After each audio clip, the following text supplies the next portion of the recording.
The Science of Getting Rich by Wallace D. Wattles. Preface. This book is pragmatical, not philosophical; practical manual, not a treatise upon theories. It is intended for the men and women whose most pressing need is for money, who wish to get rich first and philosophize afterward. It is for those who have, so far, found neither the time, the means, nor the opportunity to go deeply into the study of metaphysics, but who want results, and who are willing to take the conclusions of science as a basis for action, without going into all the processes by which those conclusions were reached. It is expected that the reader will take the fundamental statements upon faith, just as he would take statements concerning a law of electrical action if they were promulgated by a Marconi or an Edison; and, taking the statements upon faith, that he will prove their truth by acting upon them without fear or hesitation. Every man or woman who does this will certainly get rich, for the science herein applied is an exact science, and failure is impossible. For the benefit, however, of those who wish to investigate philosophical theories, and so secure a logical basis of faith, I will here cite certain authorities. The monistic theory of the universe, the theory that one is all, and that all is one, that one substance manifests itself as the seeming many elements of the material world, is of Hindu origin, and has been gradually winning its way into the thought of the Western world for 200 years. It is the foundation of all the Oriental philosophies, and of those of Descartes, Spinoza, Leibniz, Schopenhauer, Hegel, and Emerson. The reader who would dig the philosophical foundations of this is advised to read Hegel and Emerson for himself. In writing this book I have sacrificed all other considerations to plainness and simplicity of style, so that all might understand. The plan of action laid down herein was deduced from the conclusions of philosophy. It has been thoroughly tested, and bears the supreme test of practical experiment. It works. If you wish to know how the conclusions were arrived at, read the writings of the authors mentioned above; and if you wish to reap the fruits of their philosophies in actual practice, read this book, and do exactly as it tells you to do. The Author. End of the Preface. Chapter 1. The Right to be Rich. Whatever may be said in praise of poverty, the fact remains that it is not possible to live a really complete or successful life unless one is rich. No man can rise to his greatest possible height in talent or soul development unless he has plenty of money, for to unfold the soul and to develop talent he must have many things to use, and he cannot have these things unless he has money to buy them with.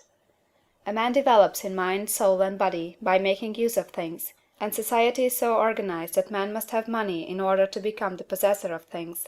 Therefore, the basis of all advancement for man must be the science of getting rich. The object of all life is development, and everything that lives has an inalienable right to all the development it is capable of attaining. Man's right to life means his right to have the free and unrestricted use of all the things which may be necessary to his fullest mental, spiritual, and physical unfoldment, or, in other words, his right to be rich.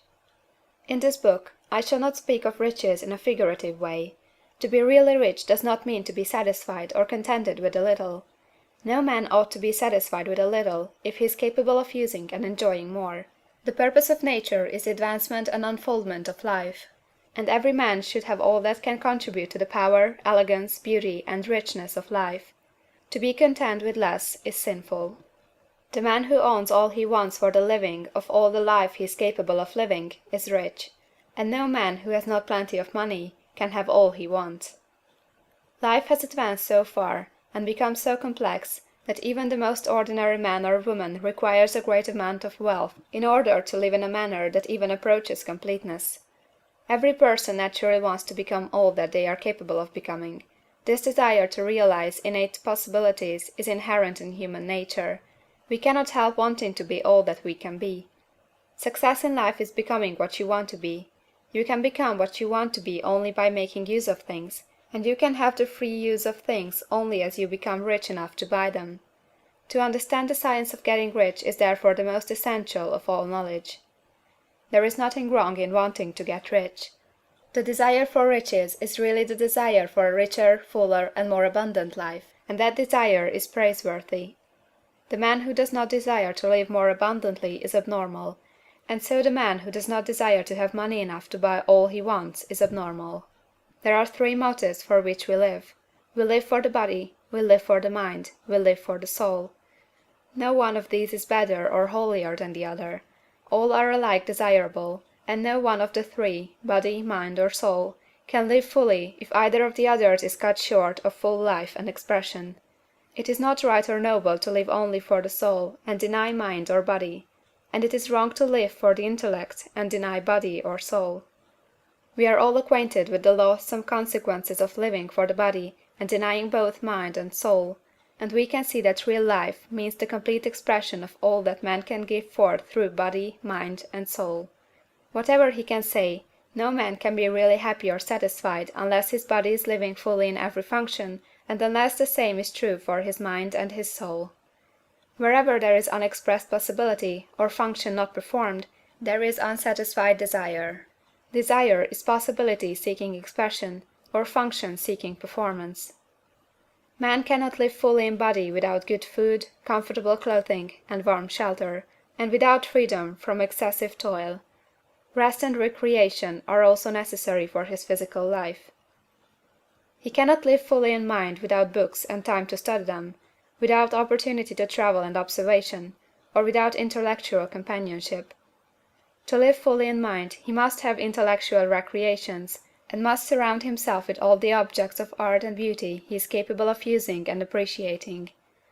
To live fully in soul, man must have love, and love is denied expression by poverty. A man's highest happiness is found in the bestowal of benefits on those he loves. Love finds its most natural and spontaneous expression in giving. The man who has nothing to give cannot fill his place as a husband or father, as a citizen, or as a man. It is in the use of material things that a man finds full life for his body, develops his mind, and unfolds his soul. It is therefore for supreme importance to him that he should be rich. It is perfectly right that you should desire to be rich. If you are a normal man or woman, you cannot help doing so. It is perfectly right that you should give your best attention to the science of getting rich, for it is the noblest and most necessary of all studies. If you neglect this study, you are derelict in your duty to yourself, to God and humanity, for you can render to God and humanity no greater service than to make the most of yourself. End of Chapter 1. Chapter 2. There is a Science of Getting Rich. There is a science of getting rich, and it is an exact science, like algebra or arithmetic. There are certain laws which govern the process of acquiring riches. Once these laws are learned and obeyed by any man, he will get rich with mathematical certainty. The ownership of money and property comes as a result of doing things in a certain way. Those who do things in this certain way, whether on purpose or accidentally, get rich, while those who do not do things in this certain way, no matter how hard they work, or how able they are, remain poor. It is a natural law that like causes always produce like effects, and therefore any man or woman who learns to do things in this certain way will infallibly get rich. That the above statement is true is shown by the following facts. Getting rich is not a matter of environment, for, if it were, all the people in certain neighborhoods would become wealthy, the people of one city would be all rich, while those of other towns would all be poor, or the inhabitants of one state would roll in wealth, while those of an adjoining state would be in poverty. But everywhere we see rich and poor living side by side, in the same environment, and often engaged in the same vocations. When two men are in the same locality, and in the same business, and one gets rich while the other remains poor, it shows that getting rich is not primarily a matter of environment. Some environments may be more favorable than others, but when two men in the same business are in the same neighborhood, and one gets rich while the other fails, it indicates that getting rich is a result of doing things in a certain way. And further, the ability to do things in this certain way is not due solely to the possession of talent, for many people who have great talent remain poor, while others who have very little talent get rich. Studying the people who have got rich, we find that they are an average lot in all respects, having no greater talents or abilities than other men. It is evident that they do not get rich because they possess talents or abilities that other men have not, but because they happen to do things in a certain way. Getting rich is not the result of saving or thrift. Many very penurious people are poor, while free spenders often get rich. nor is getting rich due to doing things which others fail to do, for two men in the same business often do almost exactly the same things, and one gets rich while the other remains poor or becomes bankrupt. From all these things, we must come to the conclusion that getting rich is the result of doing things in a certain way. If getting rich is the result of doing things in a certain way, and if like causes always produce like effects, then any man or woman who can do things in that way can become rich, and the whole matter is brought within the domain of exact science. The question arises here, whether this certain way may not be so difficult that only a few may follow it. This cannot be true, as we have seen, so far as natural ability is concerned. Talented people get rich, and blockheads get rich. Intellectually brilliant people get rich, and very stupid people get rich. Physically strong people get rich, and weak and sickly people get rich. Some degree of ability to think and understand is, of course, essential. But in so far natural ability is concerned, any man or woman who has sense enough to read and understand these words can certainly get rich. Also, we have seen that it is not a matter of environment. Location counts for something. One would not go to the heart of the Sahara and expect to do successful business. Getting rich involves the necessity of dealing with men, and of being where there are people to deal with. And if these people are inclined to deal in the way you want to deal, so much the better. But that is about as far as environment goes. If anybody else in your town can get rich, so can you. And if anybody else in your state can get rich, so can you. Again, it is not a matter of choosing some particular business or profession. People get rich in every business and in every profession, while their next-door neighbors on the same vocation remain in poverty. It is true that you will do best in a business which you like, and which is congenial to you. And if you have certain talents which are well developed, you will do best in a business which calls for the exercise of those talents. Also, you will do best in a business which is suited to your locality. An ice cream parlor would do better in a warm climate than in Greenland, and a salmon fishery would succeed better in the Northwest than in Florida, where there are no salmon. But, aside from these general limitations, getting rich is not dependent upon your engaging in some particular business, but upon your learning to do things in a certain way. If you are now in business and everybody else in your locality is getting rich in the same business while you are not getting rich, it is because you are not doing things in the same way that the other person is doing them. No one is prevented from getting rich by lack of capital. True, as you get capital, the increase becomes more easy and rapid, but one who has capital is already rich, and does not need to consider how to become so.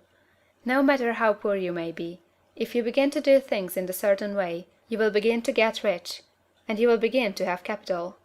The getting of capital is a part of the process of getting rich, and it is a part of the result which invariably follows the doing of things in the certain way. You may be the poorest man on the continent, and be deeply in debt. You may have neither friends, influence, nor resources, but if you begin to do things in this way, you must infallibly begin to get rich, for like causes must produce like effects. If you have no capital, you can get capital. If you are in the wrong business, you can get into the right business. If you are in the wrong location, you can go to the right location, and you can do so by beginning in your present business and in your present location to do things in the certain way which causes success. End of Chapter 2. Chapter 3. Is opportunity monopolized? No man is kept poor because opportunity has been taken away from him, because other people have monopolized the wealth, and have put a fence around it.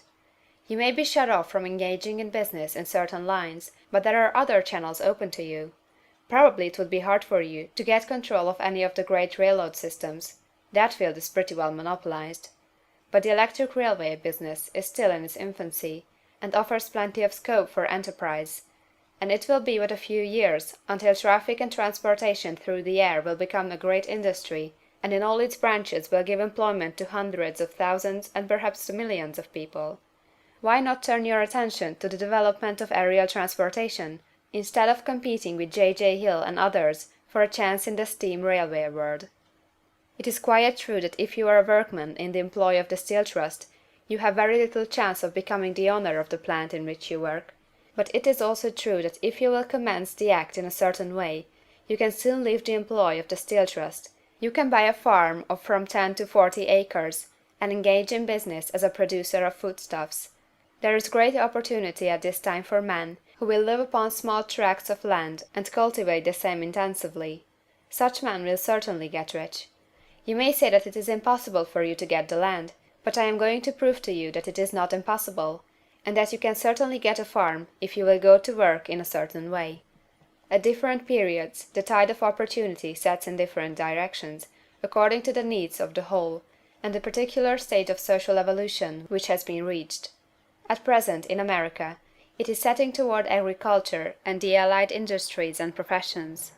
Today, opportunity is open before the factory worker in his line. It is open before the businessman who supplies the farmer more than before the one who supplies the factory worker, and before the professional man who waits upon the farmer more than before the one who serves the working class. There is abundance of opportunity for the man who will go with the tide, instead of trying to swim against it. So the factory workers, either as individuals or as a class, are not deprived of opportunity. The workers are not being kept down by their masters. They are not being ground by the trusts and combinations of capital. As a class, they are where they are because they do not do things in a certain way. If the workers of America chose to do so, they could follow the example of their brothers in Belgium and other countries, and establish great department stores and cooperative industries.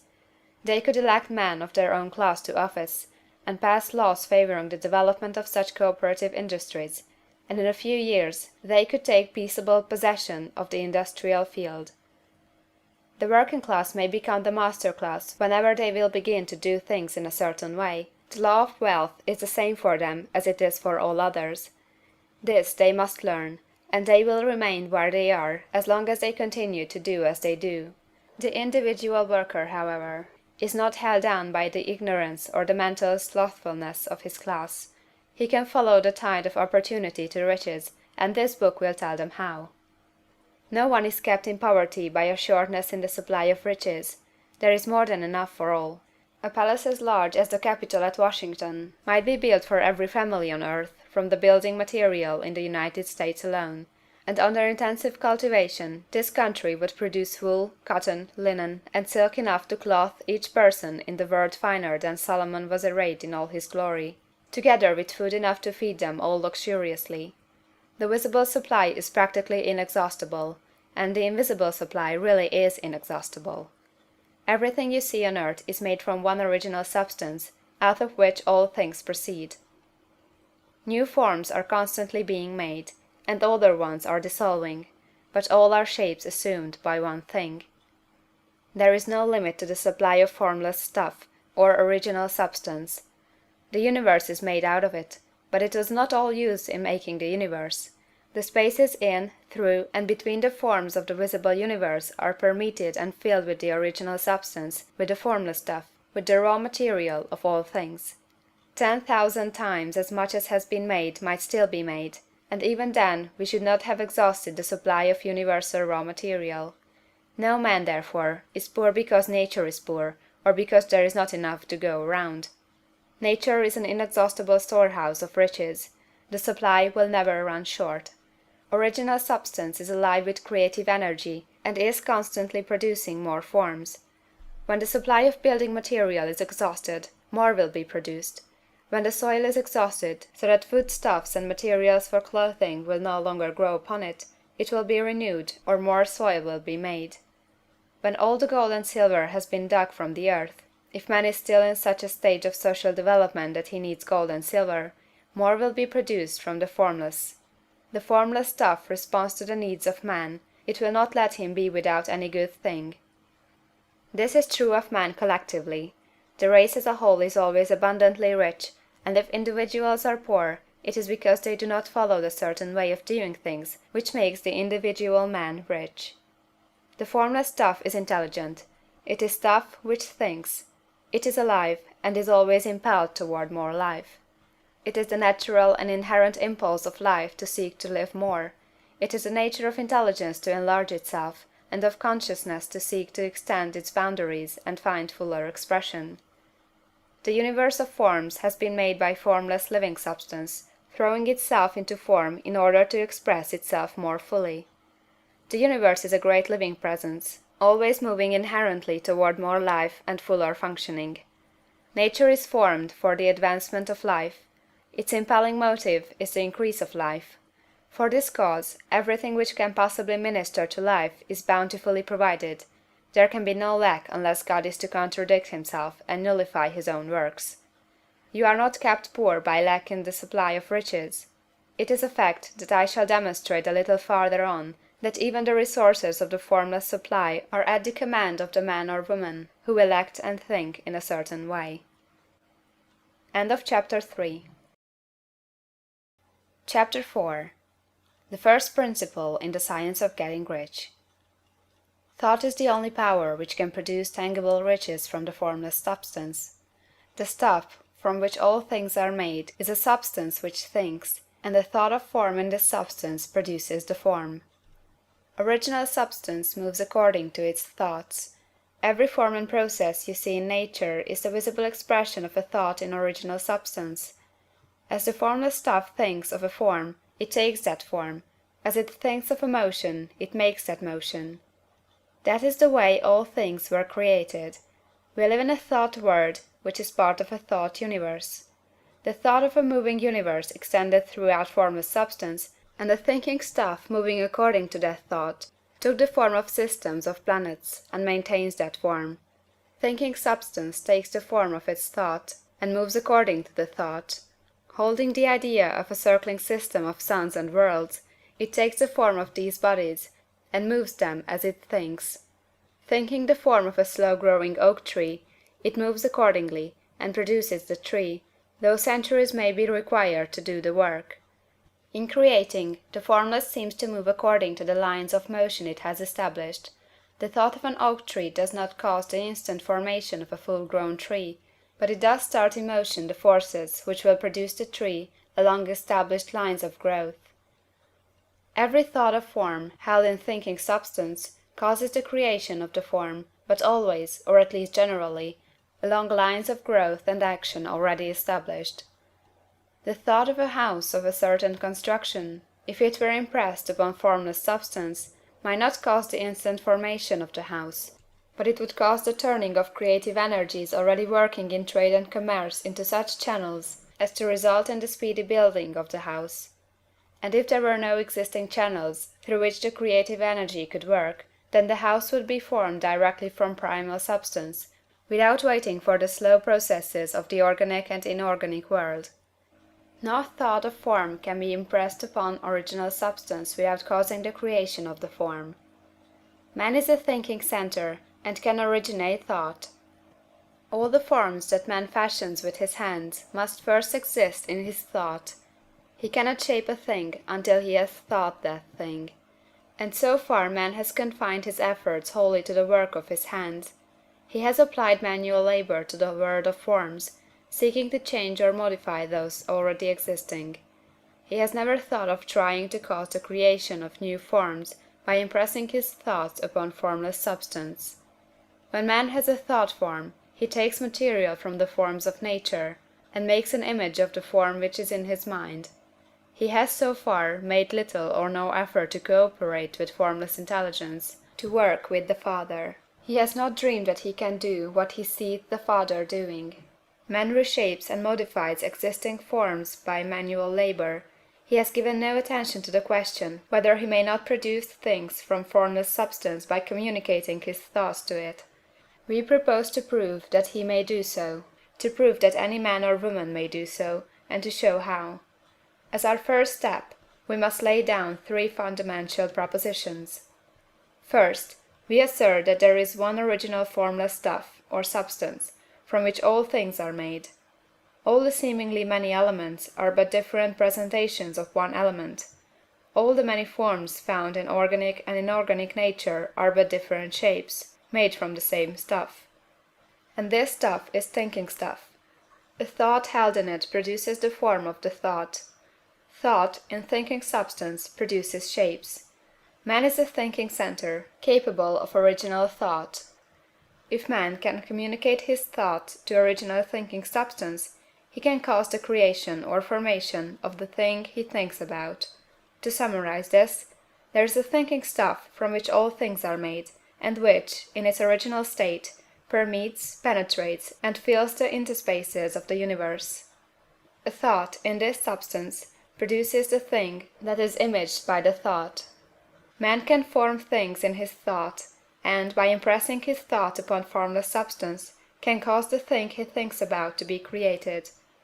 It may be asked if I can prove these statements, and without going into details, I answer that I can do so, both by logic and experience.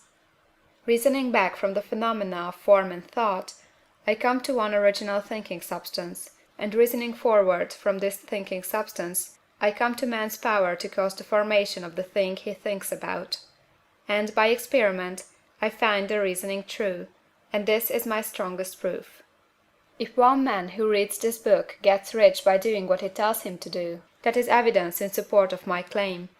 But if every man who does what it tells him to do gets rich, that is positive proof until someone goes through the process and fails. The theory is true until the process fails, and this process will not fail, for every man who does exactly what this book tells him to do will get rich. I have said that men get rich by doing things in a certain way, and in order to do so, man must become able to think in a certain way. A man's way of doing things is the direct result of the way he thinks about things. To do things in a way you want to do them, you will have to acquire the ability to think the way you want to think.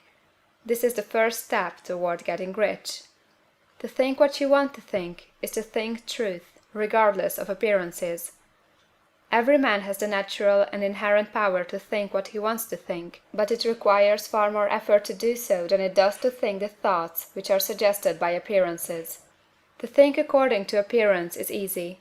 To think truth, regardless of appearances, is laborious, and requires the expenditure of more power than any other work man is called upon to perform.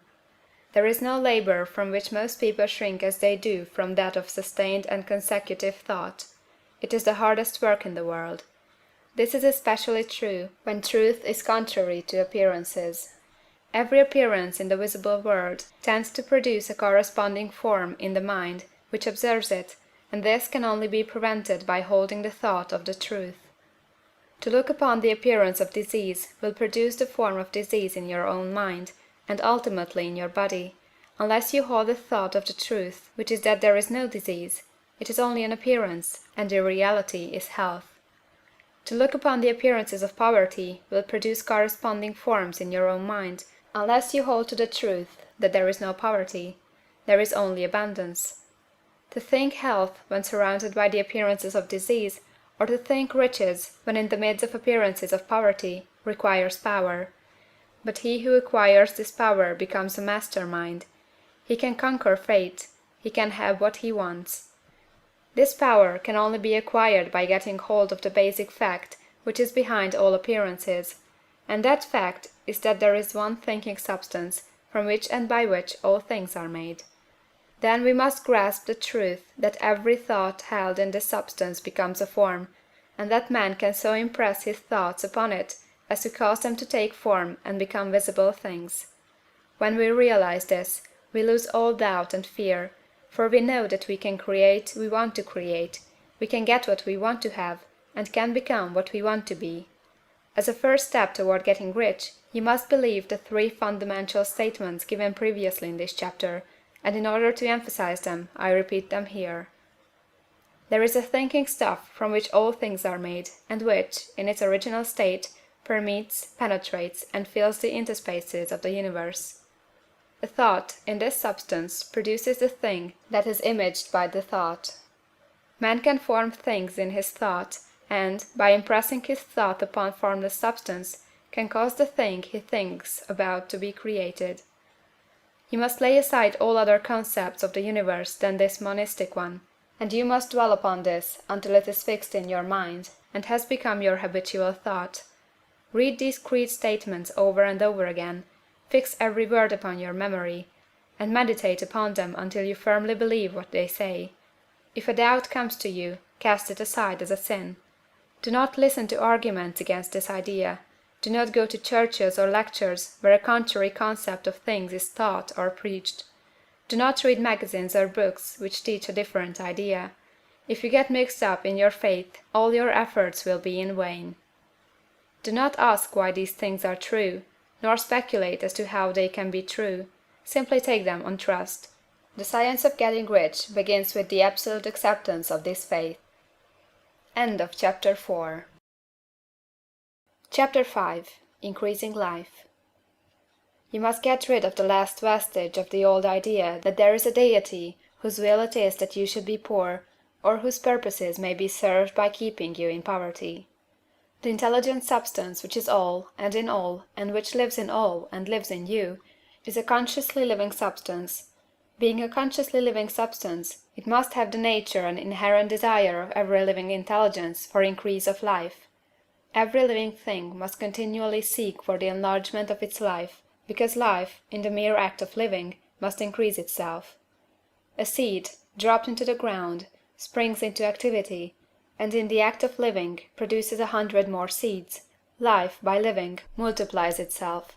It is forever becoming more. It must do so if it continues to be at all. Intelligence is under the same necessity for continuous increase. Every thought we think makes it necessary for us to think another thought. Consciousness is continually expanding. Every fact we learn leads us to the learning of another fact. Knowledge is continually increasing. Every talent we cultivate brings to the mind the desire to cultivate another talent. We are subject to the urge of life, seeking expression, which ever drives us on to know more, to do more, and to be more. In order to know more, do more, and be more, we must have more. We must have things to use, for we learn, and do, and become, only by using things. We must get rich, so that we can live more. The desire for riches is simply the capacity for larger life seeking fulfillment. Every desire is the effort of an unexpressed possibility to come into action. It is power seeking to manifest which causes desire. That which makes you want more money is the same as that which makes the plant grow. It is life, seeking fuller expression. The one living substance must be subject to this inherent law of all life. It is permeated with the desire to live more. That is why it is under the necessity of creating things. The one substance desires to live more in you, hence it wants you to have all the things you can use. It is the desire of God that you should get rich. He wants you to get rich, because he can express himself better through you if you have plenty of things to use in giving him expression. He can live more in you if you have unlimited command of the means of life. The universe desires you to have everything you want to have. Nature is friendly to your plans. Everything is naturally for you. Make up your mind that this is true. It is essential, however, that your purpose should harmonize with the purpose that is in all. You must want real life, not mere pleasure of sensual gratification. Life is the performance of function, and the individual really lives only when he performs every function, physical, mental, and spiritual, of which he is capable, without excess in any. You do not want to get rich in order to live swinishly, for the gratification of animal desires. That is not life. But the performance of every physical function is a part of life, and no one lives completely who denies the impulses of the body a normal and healthful expression. You do not want to get rich solely to enjoy mental pleasures, to get knowledge, to gratify ambition, to outshine others, to be famous. All these are a legitimate part of life, but the man who lives for the pleasures of the intellect alone will only have a partial life, and he will never be satisfied with his lot. You do not want to get rich solely for the good of others, to lose yourself for the salvation of mankind, to experience the joys of philanthropy and sacrifice. The joys of the soul are only a part of life, and they are no better nor nobler than any other part.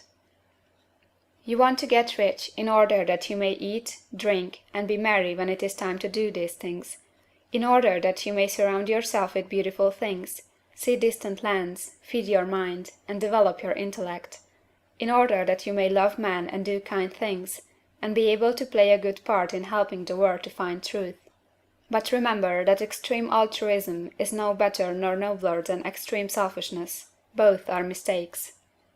Get rid of the idea that God wants you to sacrifice yourself for others, and that you can secure his favor by doing so. God requires nothing of the kind. What he wants you is that you should make the most of yourself, and for others. And you can help others more by making the most of yourself than in any other way. You can make the most of yourself only by getting rich. So it is right and praiseworthy that you should give your first and best thought to the work of acquiring wealth. Remember, however, that the desire of substance is for all, and its movements must be for more life to all. It cannot be made to work for less life to any, because it is equally in all, seeking riches and life. Intelligent substance will make things for you, but it will not take things away from some one else and give them to you. You must get rid of the thought of competition. You are to create, not to compete for what is already created. You do not have to take anything from anyone. You do not have to drive sharp bargains. You do not have to cheat, or to take advantage. You do not need to let any man work for you for less than he earns. You do not have to covet the property of others, or to look at it with wistful eyes. No man has anything of which you cannot have the like, and that without taking what he has away from him. You are to become a creator, not a competitor. You are going to get what you want, but in such a way that when you get it every other man will have more than he has now. I am aware that there are men who get a vast amount of money by proceeding in direct opposition to the statements in the paragraph above, and may add a word of explanation here. Men of the plutocratic type, who become very rich, do so sometimes purely by their extraordinary ability on the plane of competition, and sometimes they unconsciously relate themselves to substance in its great purposes and movements for the general racial upbuilding through industrial evolution. Rockefeller, Carnegie, Morgan, and others have been the unconscious agents of the Supreme in the necessary work of systematizing and organizing productive industry, and in the end, their work will contribute immensely toward increased life for all. Their day is nearly over. They have organized production, and will soon be succeeded by the agents of the multitude, who will organize the machinery of distribution. The multimillionaires are like the monster reptiles of the prehistoric eras. They play a necessary part in the evolutionary process, but the same power which produced them will dispose of them. And it is well to bear in mind that they have never been really rich. A record of the private lives of most of this class will show that they have really been the most abject and wretched of the poor. Riches secured on the competitive plane are never satisfactory and permanent. They are yours today and another's tomorrow. Remember, if you are to become rich in a scientific and certain way, you must rise entirely out of the competitive thought. You must never think for a moment that the supply is limited. Just as soon as you begin to think that all the money is being cornered and controlled by bankers and others, and that you must exert yourself to get laws passed to stop this process and so on, in that moment you drop into the competitive mind, and your power to cause creation is gone for the time being, and what is worse, you will probably arrest the creative movements you have already instituted. Know that there are countless millions of dollars worth of gold in the mountains of the earth, not yet brought to light, and know that if there were not, more would be created from thinking substance to supply your needs. Know that the money you need will come, even if it is necessary for 1,000 men to be led to the discovery of new gold mines tomorrow. Never look at the visible supply, look always at the limitless riches in formless substance, and know that they are coming to you as fast as you can receive and use them. Nobody, by cornering the visible supply, can prevent you from getting what is yours. So never allow yourself to think for an instant that all the best building spots will be taken before you get ready to build your house, unless you hurry. Never worry about the trusts and combines, and get anxious for fear they will soon come to own the whole earth. Never get afraid that you will lose what you want because some other person beats you to it. That cannot possibly happen. You are not seeking anything that is possessed by anybody else. You are causing what you want to be created from formless substance, and the supply is without limits. Stick to the formulated statement. There is a thinking stuff from which all things are made, and which, in its original state, permeates, penetrates, and fills the interspaces of the universe. A thought, in this substance, produces the thing that is imaged by the thought. Man can form things in his thought, and, by impressing his thought upon formless substance, can cause the thing he thinks about to be created. End of Chapter 5. Chapter 6. How Riches Come to You. When I say that you do not have to drive sharp bargains, I do not mean that you do not have to drive any bargains at all, or that you are above the necessity for having any dealings with your fellow men. I mean that you will not need to deal with them unfairly. You do not have to get something for nothing, but can give to every man more than you take from him. You cannot give every man more in cash market value than you take from him, but you can give him more in use value than the cash value of the thing you take from him. The paper, ink, and other material in this book may not be worth the money you pay for it, but if the ideas suggested in it bring you thousands of dollars, you have not been wronged by those who sold it to you. They have given you a great use value for a small cash value. Let us suppose that I own a picture by one of the greatest artists, which, in any civilized community, is worth thousands of dollars. I take it to Baffin Bay, and by salesmanship induce an Eskimo to give a bundle of furs worth 500 for it. I have really wronged him, for he has no use for the picture. It has no use value to him. It will not add to his life. But suppose I give him a gun, worth $50 for his furs. Then he has made a good bargain. He has use for the gun. It will get him many more furs and much food. It will add to his life in every day. It will make him rich. When you rise from the competitive to the creative plane, you can scan your business transactions very strictly, and if you are selling any man anything which does not add more to his life than the thing he gives you in exchange, you can afford to stop it. You do not have to beat anybody in business. And if you are in a business which does beat people, get out of it at once. Give every man more in use value than you take from him in cash value. Then you are adding to the life of the world by every business transaction. If you have people working for you, you must take from them more cash value than you pay them in wages. But you can so organize your business that it will be filled with the principle of advancement, and so that each employee who wishes to do so may advance a little every day. You can make your business do for your employees what this book is doing for you. You can so conduct your business that it will be a sort of ladder, by which every employee who will take the trouble may climb to riches himself, and given the opportunity, if he will not do so, it is not your fault. And finally, because you are to cause the creation of your riches from formless substance which permeates all your environment, it does not follow that they are to take shape from the atmosphere and come into being before your eyes.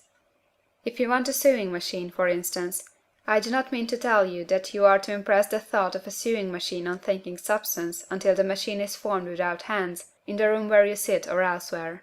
But if you want a sewing machine, hold the mental image of it with the most positive certainty that it is being made, or is on its way to you.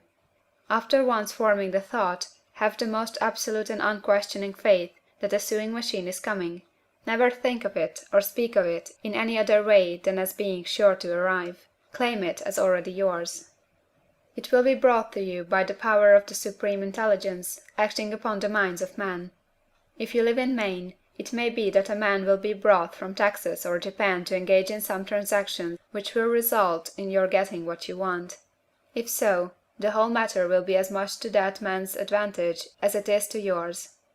Do not forget for a moment that the thinking substance is through all, in all, communicating with all, and can influence all.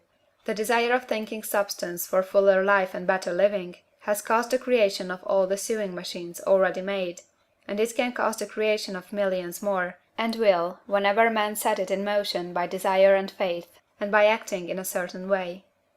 You can certainly have a sewing machine in your house, and it is just as certain that you can have any other thing or things which you want, and which you will use for the advancement of your own life and the lives of others. You need not hesitate about asking largely. It is your Father's pleasure to give you the kingdom, said Jesus. Original substance wants to live all that is possible in you, and wants you to have all that you can or will use for the living of the most abundant life. If you fix upon your consciousness the fact that the desire you feel for the possession of riches is one with the desire of omnipotence for more complete expression, your faith becomes invincible. Once I saw a little boy sitting at a piano and vainly trying to bring harmony out of the keys, and I saw that he was grieved and provoked by his inability to play real music. I asked him the cause of this vexation, and he answered, "I can feel the music in me, but I can't make my hands go right." The music in him was the urge of original substance, containing all the possibilities of all life. All that there is of music was seeking expression through the child. God, the one substance, is trying to live and do and enjoy things through humanity.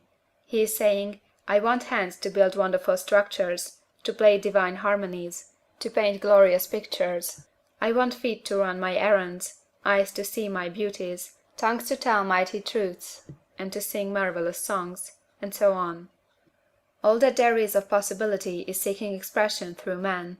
God wants those who can play music to have pianos and every other instrument, and to have the means to cultivate their talents to the fullest extent. He wants those who can appreciate beauty to be able to surround themselves with beautiful things. He wants those who can discern the truth to have every opportunity to travel and observe. He wants those who can appreciate dress to be beautifully clothed, and those who can appreciate good food to be luxuriously fed. He wants all these things, because it is himself that enjoys and appreciates them. It is God who wants to play, and sing, and enjoy beauty, and proclaim truth, and wear fine clothes, and eat good foods. It is God that worketh in you to will and to do, said Paul. The desire you feel for riches is the infinite seeking to express himself in you, as he sought to find expression in the little boy at the piano.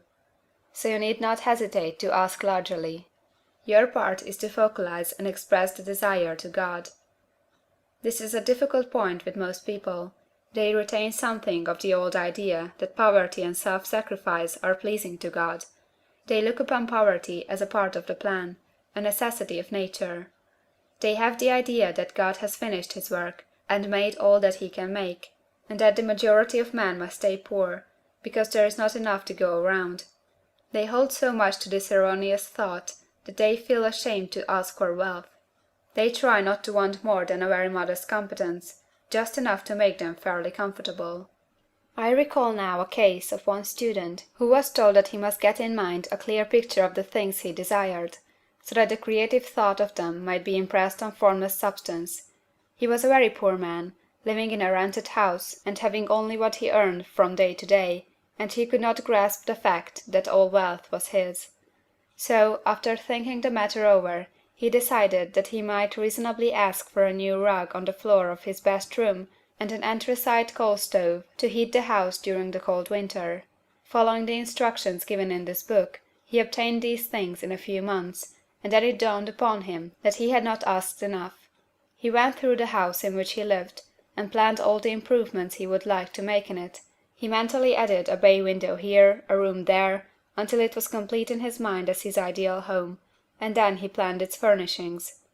Holding the whole picture in his mind, he began living in the certain way, and moving toward what he wanted, and he owns the house now, and is rebuilding it after the form of his mental image, and now, with still larger faith, he is going on to get greater things. It has been unto him according to his faith, and it is so with you and with all of us. End of chapter 6. Chapter 7. Gratitude.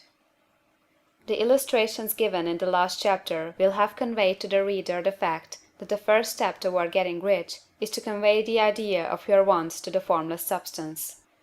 This is true, and you will see that in order to do so, it becomes necessary to relate yourself to the formless intelligence in a harmonious way. To secure this harmonious relation is a matter of such primary and vital importance that I shall give some space to its discussion here, and give you instructions which, if you will follow them, will be certain to bring you into perfect unity of mind with God. The whole process of mental adjustment and atonement can be summed up in one word: gratitude. First, you believe that there is one intelligent substance, from which all things proceed. Second, you believe that this substance gives you everything you desire. And third, you relate yourself to it by a feeling of deep and profound gratitude. Many people who order their lives rightly in all other ways are kept in poverty by their lack of gratitude. Having received one gift from God, they cut the wires which connect them with Him by failing to make acknowledgment.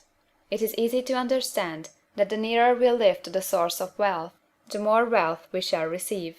And it is easy also to understand that the soul that is always grateful lives in closer touch with God than the one which never looks to Him in thankful acknowledgment. The more gratefully we fix our minds on the Supreme when good things come to us, the more good things we will receive, and the more rapidly they will come, And the reason simply is that the mental attitude of gratitude draws the mind into closer touch with the source from which the blessings come. If it is a new thought to you that gratitude brings your whole mind into closer harmony with the creative energies of the universe, consider it well, and you will see that it is true. The good things you already have come to you along the line of obedience to certain laws. Gratitude will lead your mind out along the ways by which things come, and it will keep you in close harmony with creative thought and prevent you from falling into competitive thought. Gratitude alone can keep you looking toward the all, and prevent you from falling into the error of thinking of the supply as limited, and to do that would be fatal to your hopes. There is a law of gratitude, and it is absolutely necessary that you should observe the law, if you are to get the results you seek. The law of gratitude is the natural principle that action and reaction are always equal, and in opposite directions. The grateful outreaching of your mind in thankful praise to the Supreme is a liberation or expenditure of force. It cannot fail to reach that to which it addressed, and the reaction is an instantaneous movement towards you. Draw nigh unto God, and he will draw nigh unto you. That is a statement of psychological truth. And if your gratitude is strong and constant, the reaction in formless substance will be strong and continuous. The movement of the things you want will be always toward you. Notice the grateful attitude that Jesus took, how he always seems to be saying, I thank thee, Father, that thou hearest me. You cannot exercise much power without gratitude, for it is gratitude that keeps you connected with power. But the value of gratitude does not consist solely in getting you more blessings in the future. Without gratitude you cannot long keep from dissatisfied thought regarding things as they are. The moment you permit your mind to dwell with dissatisfaction upon things as they are, you begin to lose ground. You fix attention upon the common, the ordinary, the poor, and the squalid and mean, and your mind takes the form of these things. Then you will transmit these forms or mental images to the formless, and the common, the poor, the squalid, the mean will come to you. To permit your mind to dwell upon the inferior is to become inferior and to surround yourself with inferior things. On the other hand, to fix your attention on the best is to surround yourself with the best, and to become the best. The creative power within us makes us into the image of that to which we give our attention. We are thinking substance, and thinking substance always takes the form of that to which it thinks about. The grateful mind is constantly fixed upon the best, therefore it tends to become the best. It takes the form or character of the best, and will receive the best. Also, faith is born of gratitude. The grateful mind continually expects good things, and expectation becomes faith. The reaction of gratitude upon one's own mind produces faith, and every outgoing wave of grateful thanksgiving increases faith. He who has no feeling of gratitude cannot long retain a living faith, and without a living faith you cannot get rich by the creative method, as we shall see in the following chapters. It is necessary, then, to cultivate the habit of being grateful for every good thing that comes to you, and to give thanks continuously. And because all things have contributed to your advancement, you should include all things in your gratitude. Do not waste time thinking or talking about the shortcomings or wrong actions of plutocrats or trust magnates. Their organization of the world has made your opportunity. All you get really comes to you because of them. Do not rage against corrupt politicians. If it were not for politicians, we should fall into anarchy, and your opportunity would be greatly lessened. God has worked a long time and very patiently to bring us up to where we are in industry and government, and he is going right on with his work. There is not the least doubt that he will do away the plutocrats, trust magnates, captains of industry, and politicians as soon as they can be spared. But in the meantime, behold, they are all very good. Remember that they are all helping to arrange the lines of transmission along which your riches will come to you, and be grateful to them all. This will bring you into harmonious relations with the good in everything, and the good in everything will move toward you. End of Chapter 7. Chapter 8. Thinking in the Certain Way. Turn back to Chapter 6 and read again the story of the man who formed the mental image of his house, and you will get a fair idea of the initial step toward getting rich. You must form a clear and definite mental picture of what you want. You cannot transmit an idea unless you have it yourself. You must have it before you can give it. And many people fail to impress thinking substance because they have themselves only a vague and misty concept of the things they want to do, to have, or to become. It is not enough that you should have a general desire for wealth, to do good with. Everybody has that desire. It is not enough that you should have a wish to travel, see things, live more, etc. Everybody has those desires also. If you are going to send a wireless message to a friend, you would not send the letters of the alphabet in their order, and let him construct the message for himself, nor would you take words at random from the dictionary.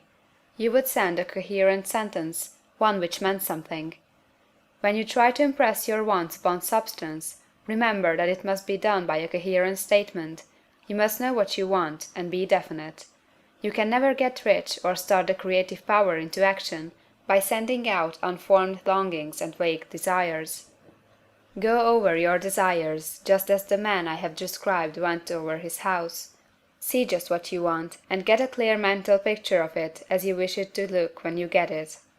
That clear mental picture you must have continually in mind, as the sailor has in mind the port toward which he is sailing the ship. You must keep your face toward it all the time. You must no more lose sight of it than the steersman loses sight of the compass. It is not necessary to take exercises in concentration, nor to set apart special times for prayer and affirmation, nor to go into the silence, nor to do occult stunts of any kind. These things are well enough, but all you need is to know what you want, and to want it badly enough so that it will stay in your thoughts. Spend as much your leisure time as you can in contemplating your picture, but no one needs to take exercises to concentrate his mind on a thing he really wants. It is the things you do not really care about which require effort to fix your attention upon them. And unless you really want to get rich, so that the desire is strong enough to hold your thoughts directed to the purpose as the magnetic pole holds the needle of the compass, it will hardly be worth while for you to try to carry out the instructions given in this book. The methods herein set forth are for people whose desire for riches is strong enough to overcome mental laziness and the love of ease, and make them work. The more clear and definite you make your picture then, and the more you dwell upon it, bringing out all its delightful details, the stronger your desire will be, and the stronger your desire, the easier it will be to hold your mind fixed upon the picture of what you want. Something more is necessary, however, than merely to see the picture clearly. If that is all you do, you are only a dreamer, and will have little or no power for accomplishment. Behind your clear vision must be the purpose to realize it, to bring it out in tangible expression. And behind this purpose must be an invincible and unwavering faith that the thing is already yours, that it is at hand, and you have only to take possession of it. Live in the new house mentally until it takes form around you physically. In the mental realm, enter at once into full enjoyment of the things you want. Whatsoever things ye ask for when ye pray, believe that ye receive them, and ye shall have them, said Jesus. See the things you want as if they were actually around you all the time. See yourself as owning and using them. Make use of them in imagination just as you will use them when they are your tangible possessions. Dwell upon your mental picture until it is clear and distinct, and then take the mental attitude of ownership toward everything in that picture. Take possession of it, in mind, in the full faith that it is actually yours.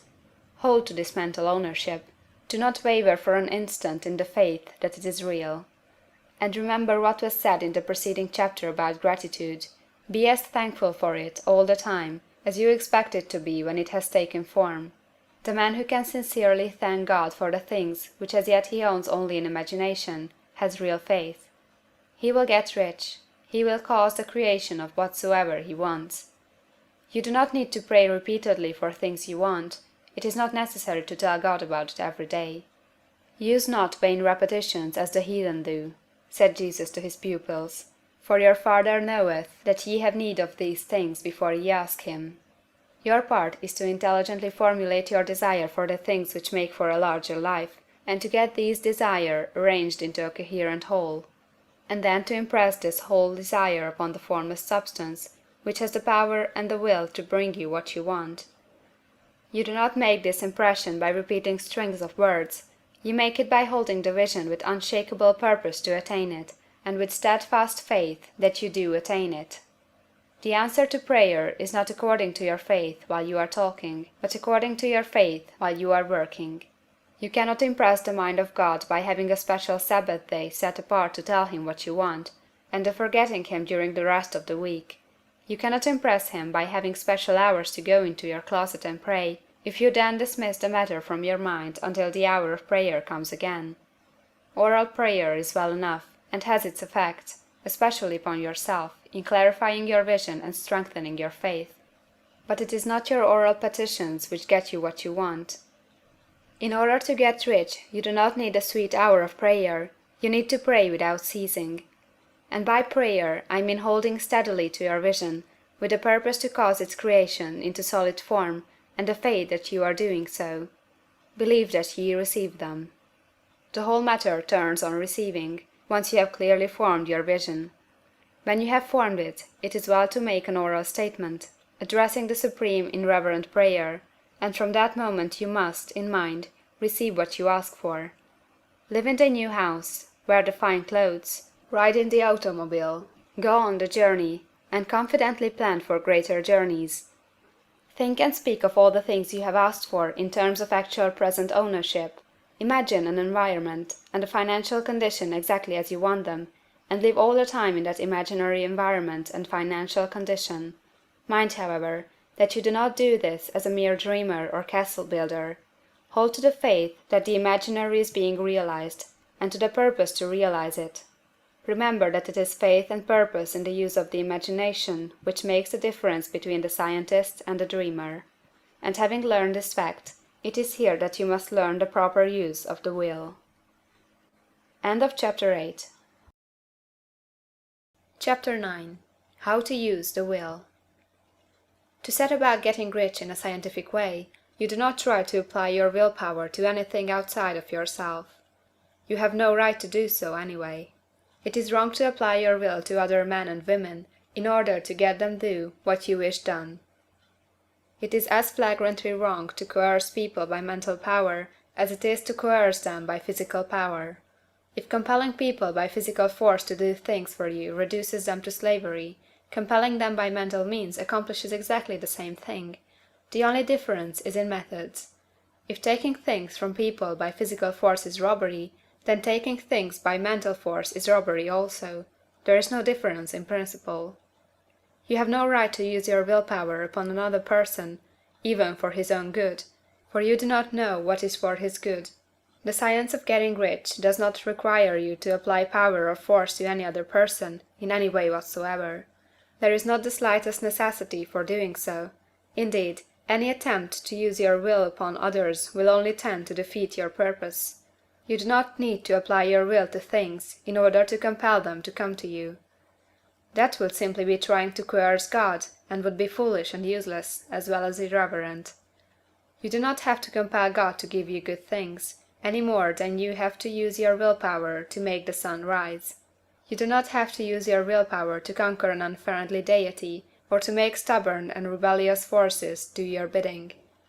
Substance is friendly to you, and is more anxious to give you what you want than you are to get it. To get rich, you need only to use your willpower upon yourself. When you know what to think or do, then you must use your will to compel yourself to think and do the right things.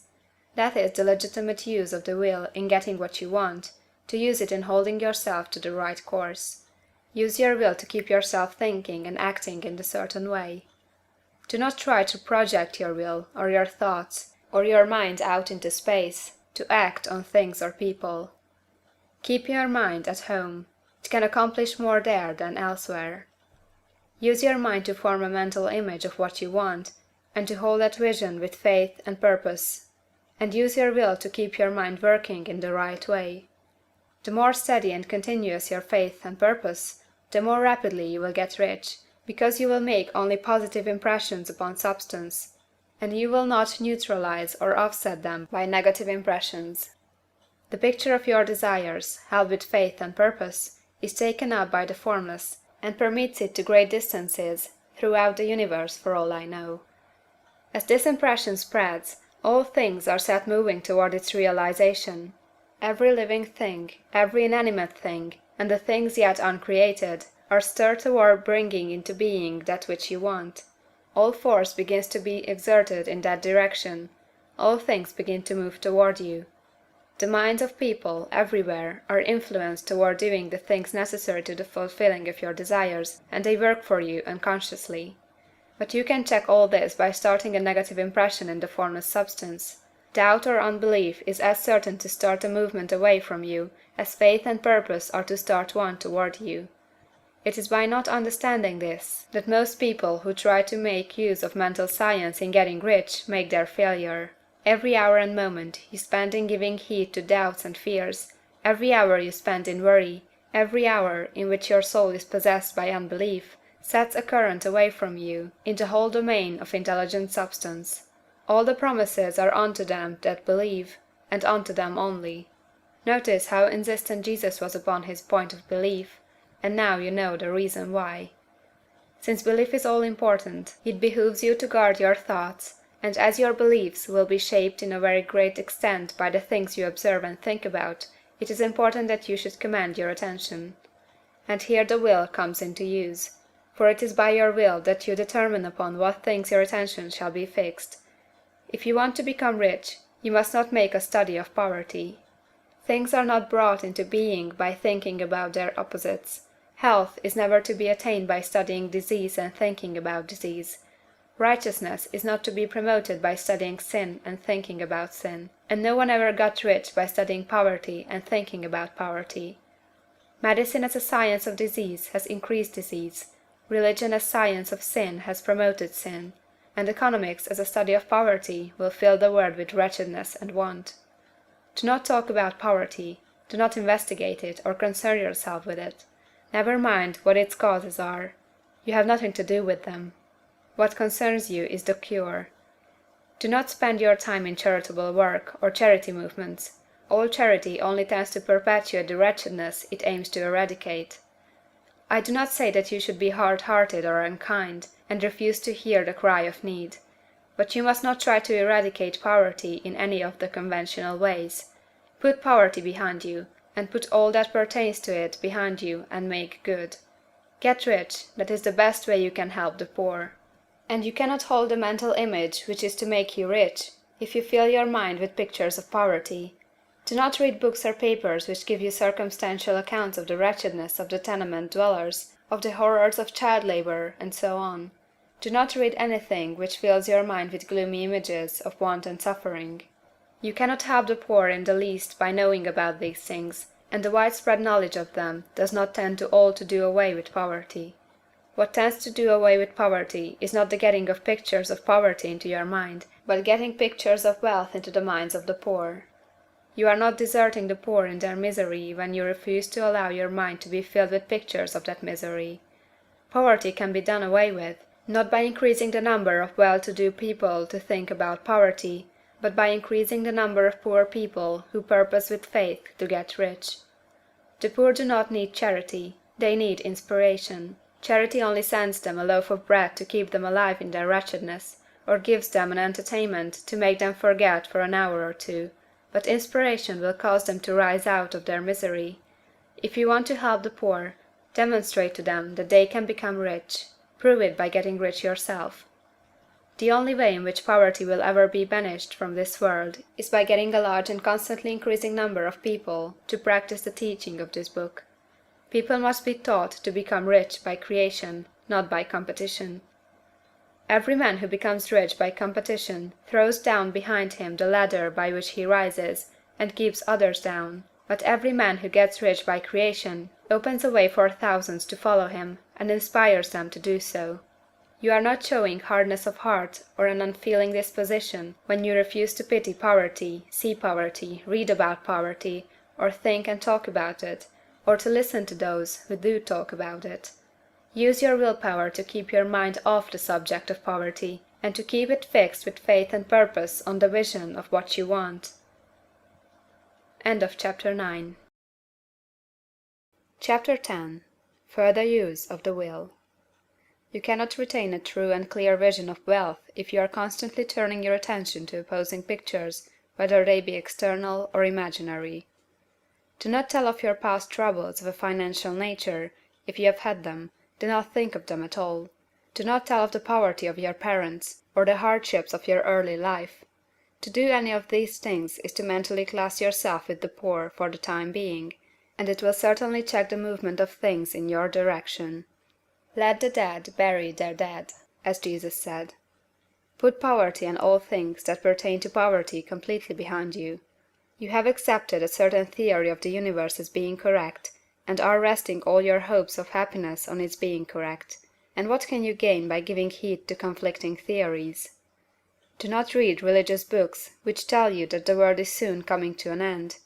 And do not read the writing of muckrakers and pessimistic philosophers who tell you that it is going to the devil. The world is not going to the devil, it is going to God. It is wonderful becoming. True, there may be a good many things in existing conditions which are disagreeable, but what is the use of studying them when they are certainly passing away, and when the study of them only tends to check their passing and keep them with us? Why give time and attention to things which are being removed by evolutionary growth, when you can hasten their removal only by promoting the evolutionary growth as far as your part of it goes? No matter how horrible in seeming may be the conditions in certain countries, sections, or places, you waste your time and destroy your own chances by considering them. You should interest yourself in the world's becoming rich.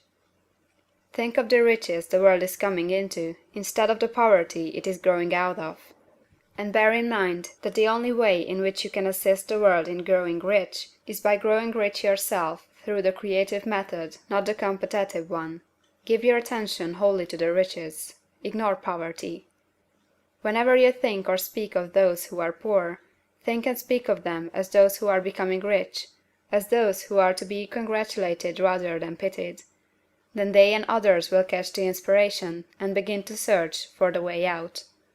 Because I say that you are to give your whole time and mind and thought to riches, it does not follow that you are to be sordid or mean. To become really rich is the noblest aim you can have in life, for it includes everything else. On the competitive plane, the struggle to get rich is a godless scramble for power over other men, but when we come into the creative mind, all this is changed. All that is possible in the way of greatness and soul unfoldment, of service and lofty endeavor, comes by way of getting rich. All is made possible by the use of things. If you lack for physical health, you will find that the attainment of it is conditional on your getting rich. Only those who are emancipated from financial worry and who have the means to live a carefree existence and follow hygienic practices can have and retain health. Moral and spiritual greatness is possible only to those who are above the competitive battle of existence, and only those who are becoming rich on the plane of creative thought are free from the degrading influences of competition. If your heart is set on domestic happiness, remember that love flourishes best where there is refinement, a high level of thought, and freedom from corrupting influences, and these are to be found only where riches are attained by the exercise of creative thought, without strife or rivalry. You can aim at nothing so great or noble, I repeat, as to become rich, and you must fix your attention upon your mental picture of riches, to the exclusion of all that may tend to dim or obscure the vision. You must learn to see the underlying truth in all things.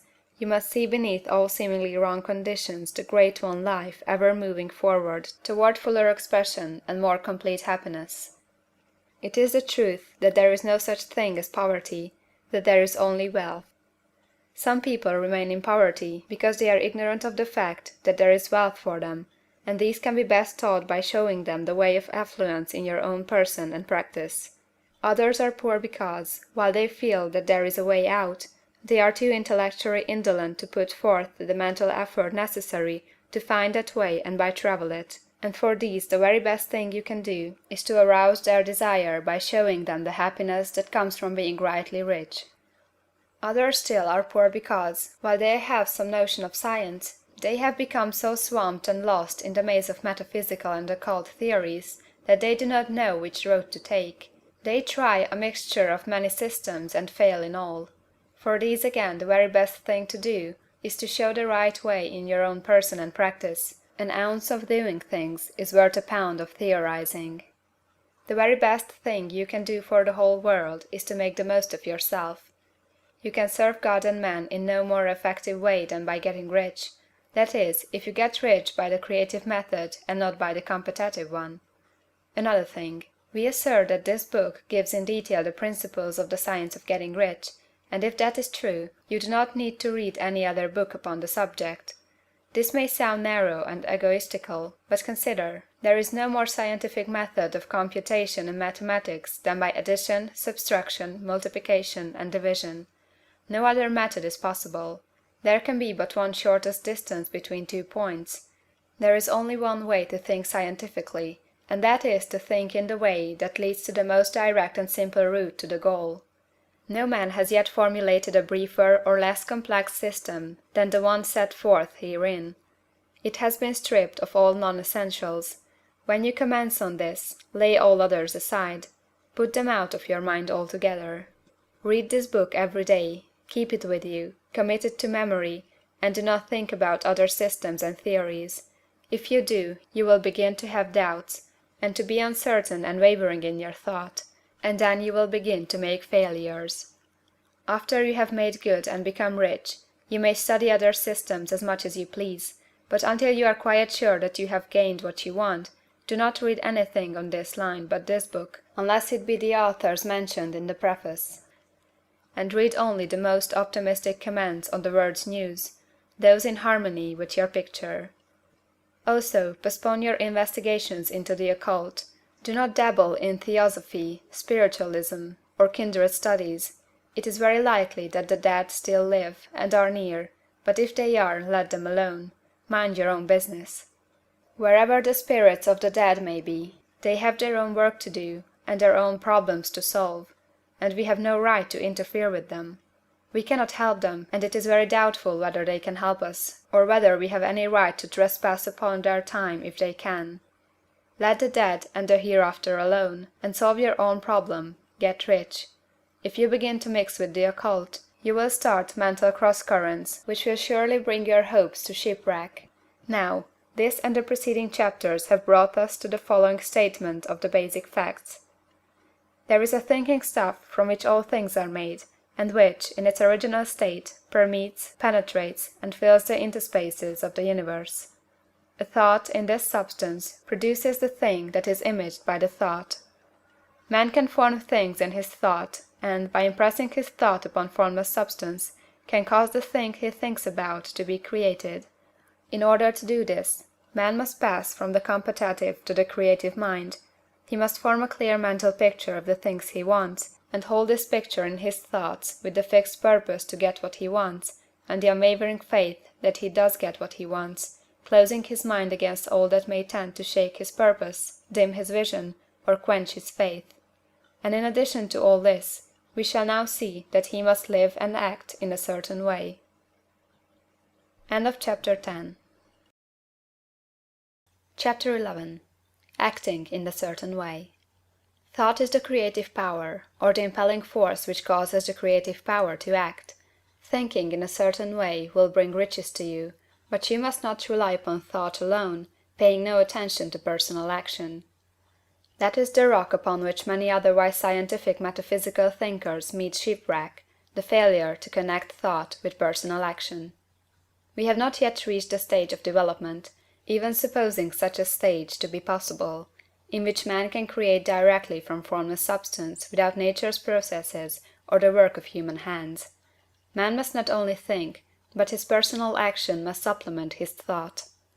By thought, you can cause the gold in the hearts of the mountains to be impelled toward you, but it will not mine itself, refine itself, coin itself into double eagles, and come rolling along the roads seeking its way into your pocket. Under the impelling power of the Supreme Spirit, man's affairs will be so ordered that some one will be led to mine the gold for you. Other men's business transactions will be so directed that the gold will be brought toward you, and you must so arrange your own business affairs that you may be able to receive it when it comes to you. Your thought makes all things, animate and inanimate, work to bring you what you want, but your personal activity must be such that you can rightly receive what you want when it reaches you. You are not to take it as charity, nor to steal it. You must give every man more in use value than he gives you in cash value. The scientific use of thought consists in forming a clear and distinct mental image of what you want, in holding fast to the purpose to get what you want, and in realizing with grateful faith that you do get what you want.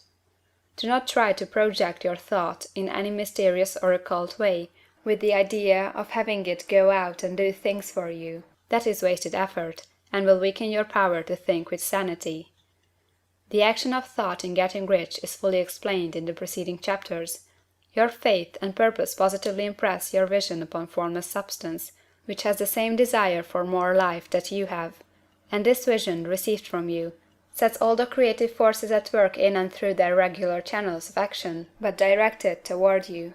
It is not your part to guide or supervise the creative process. All you have to do with that is to retain your vision, stick to your purpose, and maintain your faith and gratitude.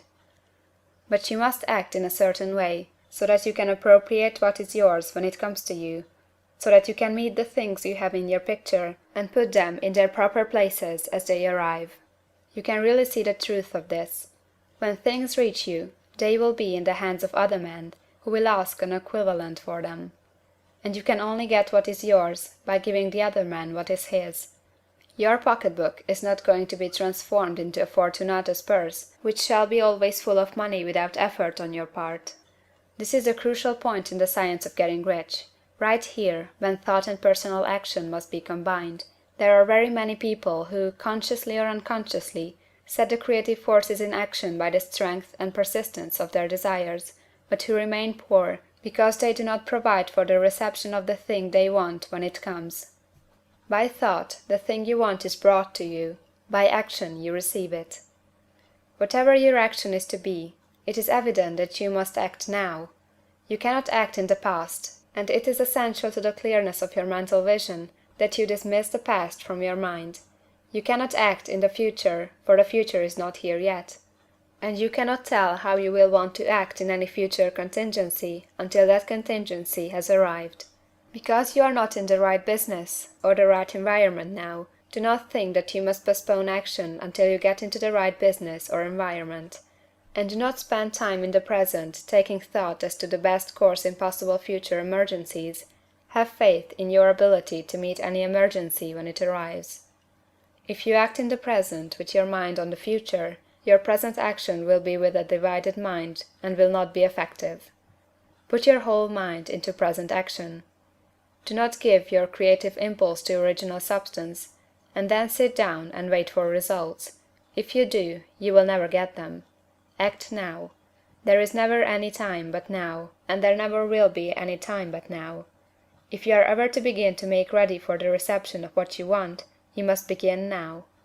And your action, whatever it is, must most likely be in your present business or employment, and must be upon the persons and things in your present environment. You cannot act where you are not, you cannot act where you have been, and you cannot act where you are going to be. You can act only where you are. Do not bother as to whether yesterday's work was well done or ill done. Do today's work well.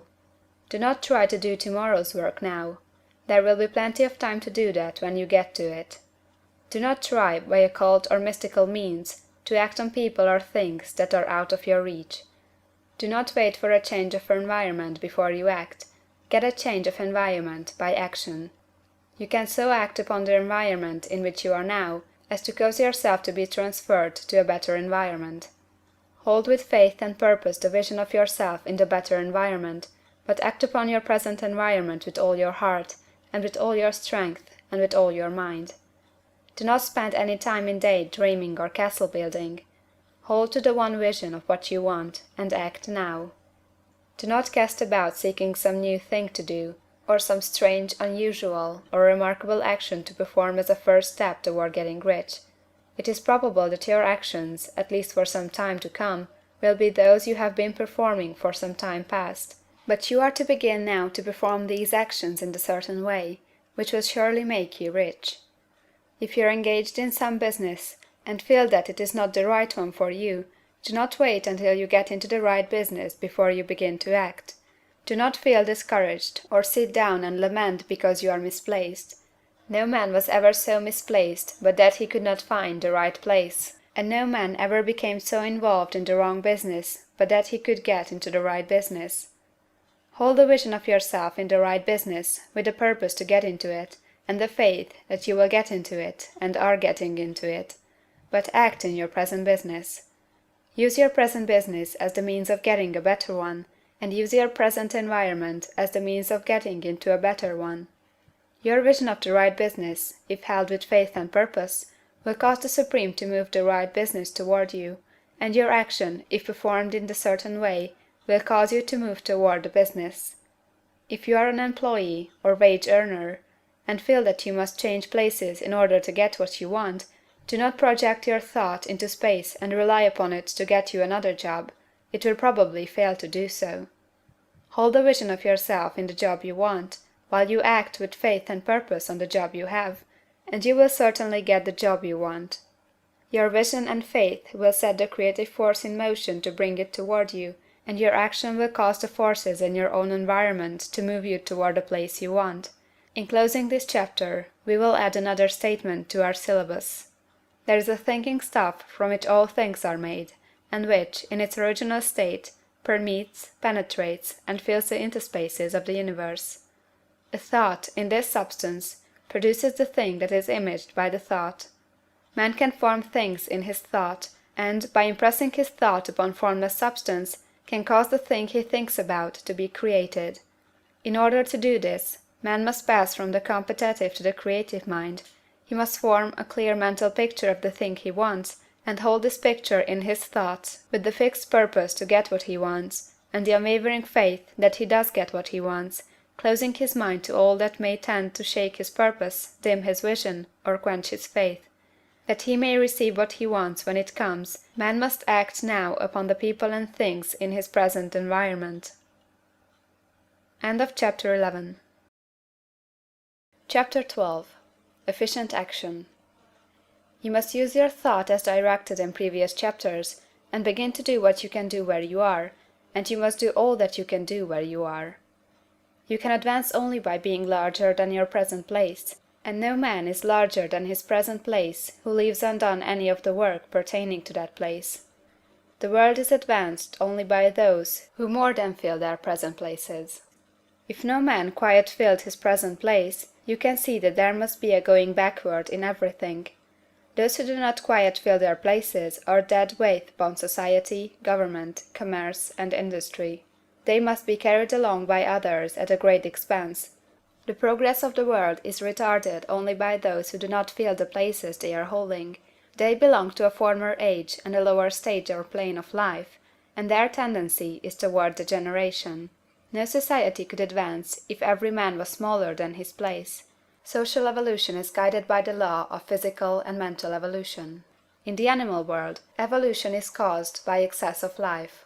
When an organism has more life than can be expressed in the functions of its own plane, it develops the organs of a higher plane, and a new species is originated. There never would have been new species had there not been organisms which more than filled their places. The law is exactly the same for you. Your getting rich depends upon your applying this principle to your own affairs. Every day is either a successful day or a day of failure, and it is the successful days which get you what you want. If every day is a failure, you can never get rich, while if every day is a success, you cannot fail to get rich. If there is something that may be done today, and you do not do it, you have failed in so far as that thing is concerned, and the consequences may be more disastrous than you can imagine. You cannot foresee the results of even the most trivial act. You do not know the workings of all the forces that have been set moving in your behalf. Much may be depending on your doing some simple act. It may be the very thing which is to open the door of opportunity to very great possibilities. You can never know all the combinations which Supreme Intelligence is making for you in the world of things and of human affairs. Your neglect or failure to do some small thing may cause a long delay in getting what you want. Do, every day, all that can be done that day. There is, however, a limitation or qualification of the above that you must take into account. You are not to overwork, nor to rush blindly into your business in the effort to do the greatest possible number of things in the shortest possible time. You are not to try to do tomorrow's work today, nor to do a week's work in a day. It is really not the number of things you do, but the efficiency of each separate action that counts. Every act is, in itself, either a success or a failure. Every act is, in itself, either effective or inefficient. Every inefficient act is a failure, and if you spend your life in doing inefficient acts, your whole life will be a failure. The more things you do, the worse is for you, if all your acts are inefficient ones. On the other hand, every efficient act is a success in itself, and if every act of your life is an efficient one, your whole life must be a success. The cause of failure is doing too many things in an inefficient manner, and not doing enough things in an efficient manner. You will see that it is a self-evident proposition that if you do not do any inefficient acts, and if you do a sufficient number of efficient acts, you will become rich. If now it is possible for you to make each act an efficient one, you see again that the getting of riches is reduced to an exact science like mathematics. The matter turns then on the questions whether you can make each separate act a success in itself, and this you can certainly do. You can make each act a success, because all power is working with you, and all power cannot fail. Power is at your service, and to make each act efficient, you have only to put power into it. Every action is either strong or weak, and when everyone is strong, you are acting in the certain way which will make you rich. Every act can be made strong and efficient by holding your vision while you are doing it, and putting the whole power of your faith and purpose into it. It is at this point that people fail to separate mental power from personal action. They use the power of mind in one place and at one time, and they act in another place and at another time. So their acts are not successful in themselves. Too many of them are inefficient. But if all power goes into every act, no matter how commonplace, every act will be a success in itself. And as in the nature of things, every success opens the way to other successes, your progress toward what you want, and the progress of what you want toward you, will become increasingly rapid. Remember that successful action is cumulative in its results. Since the desire for more life is inherent in all things, when a man begins to move toward larger life, more things attach themselves to him, and the influence of his desire is multiplied. Do, every day, all that you can do that day, and do each act in an efficient manner. In saying that you must hold your vision while you are doing each act, however trivial or commonplace, I do not mean to say that it is necessary at all times to see the vision distinctly to all its smallest details. It should be the work of your leisure hours to use your imagination on the details of your vision, and to contemplate them until they are firmly fixed upon memory. If you wish speedy results, spend practically all your spare time in this practice. By continuous contemplation you will get the picture of what you want, even to the smallest details, so firmly fixed upon your mind, and so completely transferred to the mind of formless substance, that in your working hours you need only to mentally refer to the picture to stimulate your faith and purpose, and cause your best effort to be put forth. Contemplate your picture in your leisure hours until your consciousness is so full of that you can grasp it instantly. You will become so enthused in its bright promises that the mere thought of it will call forth the strongest energies of your whole being. Let us again repeat our syllabus, and by slightly changing the closing statements, bring it to the point we have now reached. There is a thinking stuff from which all things are made, and which, in its original state, permeates, penetrates, and fills the interspaces of the universe. A thought, in this substance, produces the thing that is imaged by the thought. Man can form things in his thought, and, by impressing his thought upon formless substance, can cause the thing he thinks about to be created. In order to do this, man must pass from the competitive to the creative mind. He must form a clear mental picture of the things he wants, and do, with faith and purpose, all that can be done each day, doing each separate thing in an efficient manner. End of Chapter 12. Chapter 13. Getting into the right business. Success in any particular business depends for one thing upon your possessing in a well-developed state the faculties required in that business. Without good musical faculty, no one can succeed as a teacher of music. Without well-developed mechanical faculties, no one can achieve great success in any of the mechanical trades. Without tact and the commercial faculties, no one can succeed in mercantile pursuits. But to possess in a well-developed state the faculties required in your particular vocation does not insure getting rich. There are musicians who have remarkable talent, and who yet remain poor. There are blacksmiths, carpenters, and so on who have excellent mechanical ability, but who do not get rich, and there are merchants with good faculties for dealing with men who nevertheless fail. The different faculties are tools. It is essential to have good tools, but it is also essential that the tools should be used in the right way. One man can take a sharp saw, a square, a good plane, and so on, and build a handsome article of furniture. Another man can take the same tools and set to work to duplicate the article, but his production will be a botch. He does not know how to use good tools in a successful way. The various faculties of your mind are the tools with which you must do the work which is to make you rich. It will be easier for you to succeed if you get into a business for which you are well equipped with mental tools.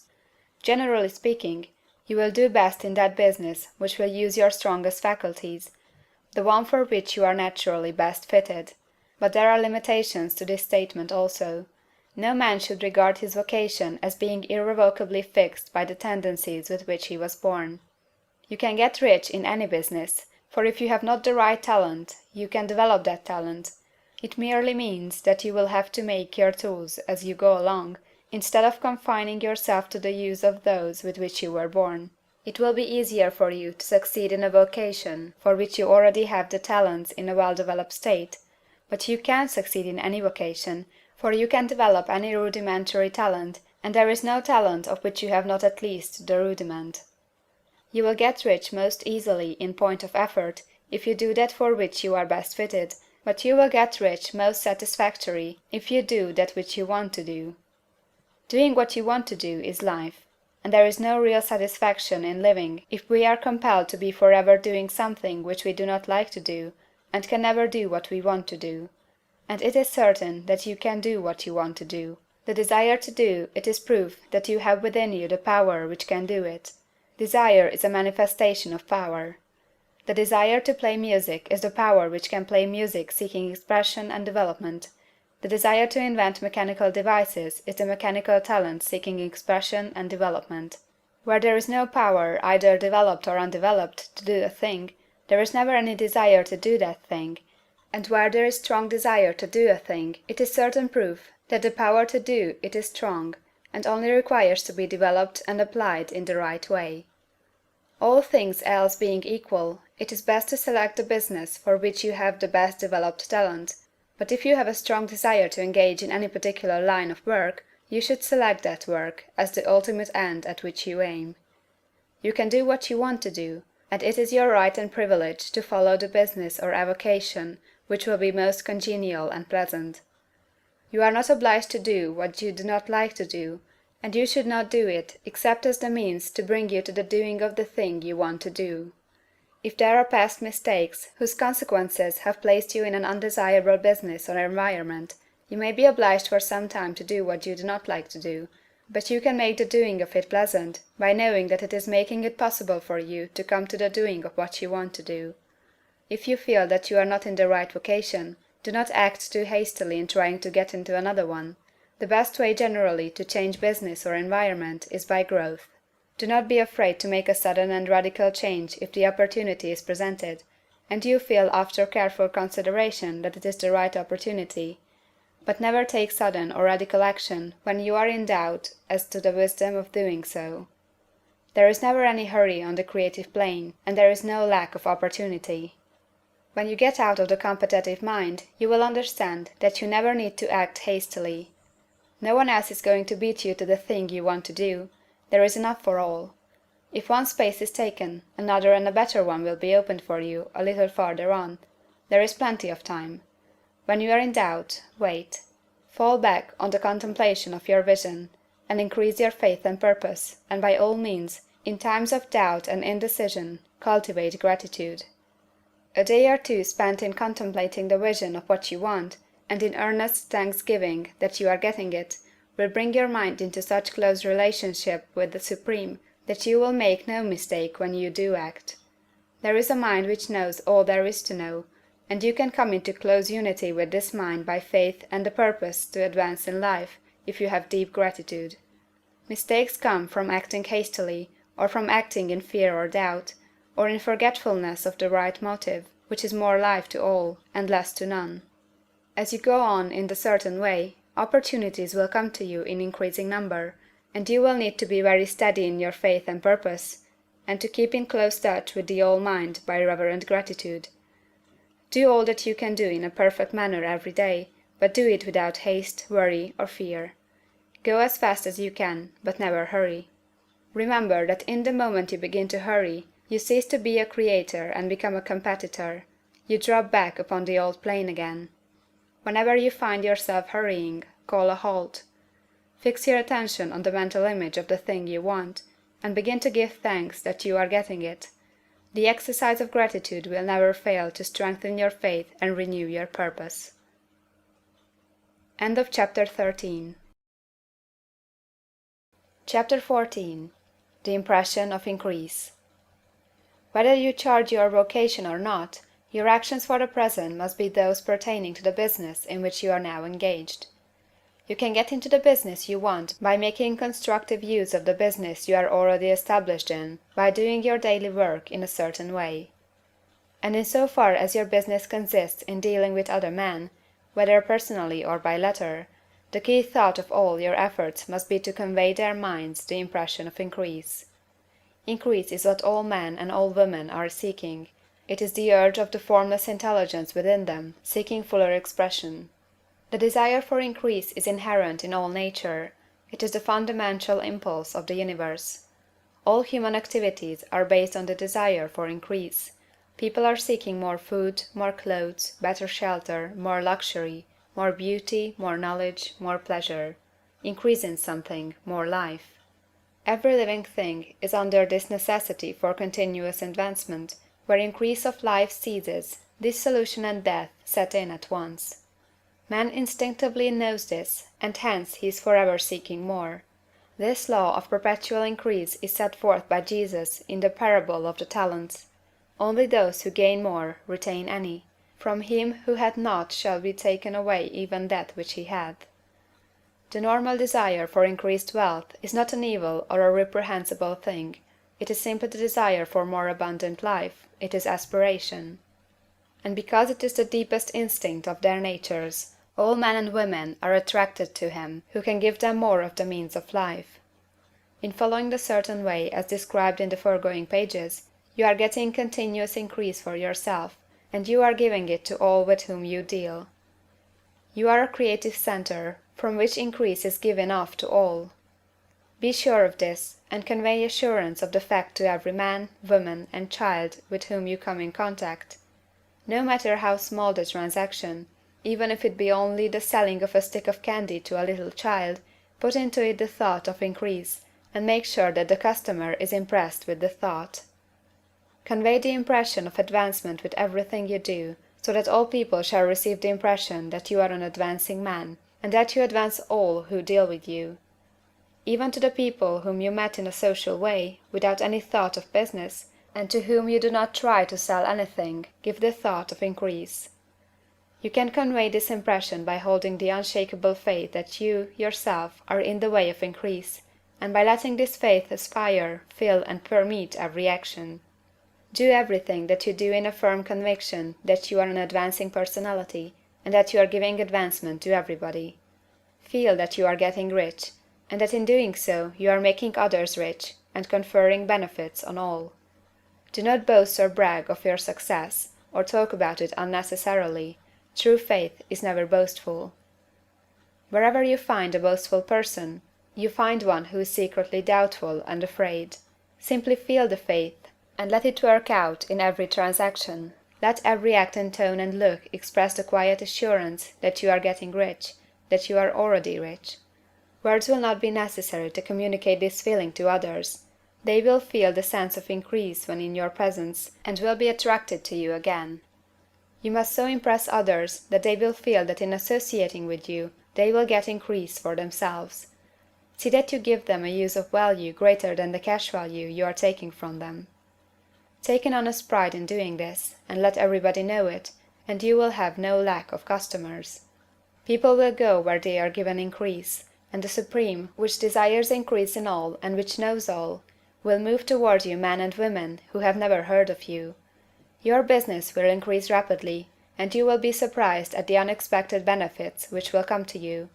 You will be able from day to day to make larger combinations, secure greater advantages, and to go on into a more congenial vocation if you desire to do so.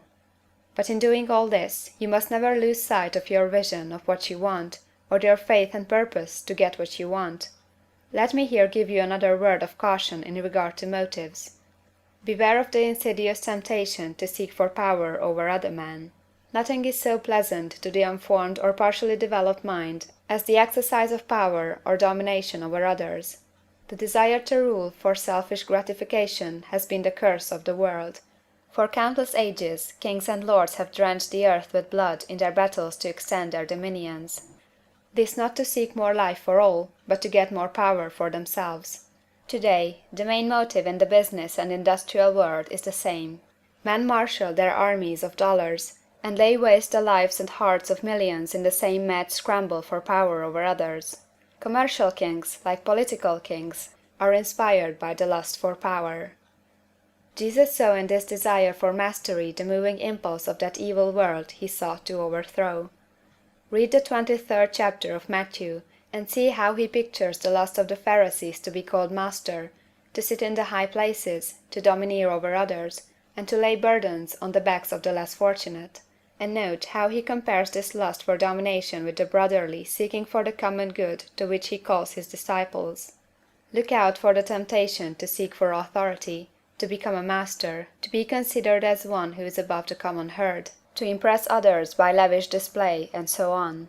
The mind that seeks for mastery over others is the competitive mind, and the competitive mind is not the creative one.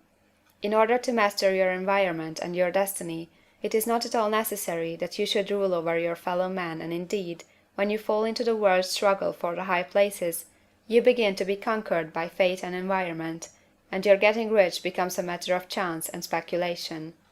Beware of the competitive mind. No better statement of the principle of creative action can be formulated than the favorite declaration of the late Golden Rule Jones of Toledo: "What I want for myself, I want for everybody." End of Chapter 14. Chapter 15. The Advancing Man. What I have said in the last chapter applies as well to the professional man and the wage earner as to the man who is engaged in mercantile business. No matter whether you are a physician, a teacher, or a clergyman, if you can give increase of life to others and make them sensible of the fact, they will be attracted to you, and you will get rich. The physician who holds the vision of himself as a great and successful healer, and who works toward the complete realization of that vision with faith and purpose, as described in the former chapters, will come into such close touch with the source of life that he will be phenomenally successful. Patients will come to him in throngs. No one has a greater opportunity to carry into effect the teaching of this book than the practitioner of medicine. It does not matter to which of the various schools he may belong, for the principle of healing is common to all of them, and may be reached by all alike. The advancing man in medicine, who holds to a clear mental image of himself as successful, and who obeys the laws of faith, purpose, and gratitude, will cure every curable case he undertakes, no matter what remedies he may use. In the field of religion, the world cries out for the clergyman who can teach his hearers the true science of abundant life. He who masters the details of the science of getting rich, together with allied sciences of being well, of being great, and of winning love, and who teaches these details from the pulpit, will never lack for a congregation. This is the gospel that the world needs. It will give increase of life, and men will hear it gladly, and will give liberal support to the man who brings it to them. What is now needed is the demonstration of science of life from the pulpit. We want preachers who can not only tell us how, but who in their own persons will show us how. We need the preacher who will himself be rich, healthy, great, and beloved, to teach us how to attain these things, and when he comes he will find a numerous and loyal following.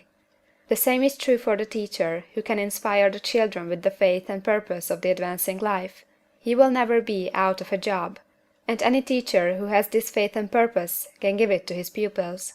He cannot help giving it to them if it is a part of his own life and practice. What is true of the teacher, preacher, and physician is true of the lawyer, dentist, real estate man, insurance agent, of everybody. The combined mental and personal action I have described is infallible. It cannot fail. Every man and woman who follows these instructions steadily, perseveringly, and to the letter will get rich.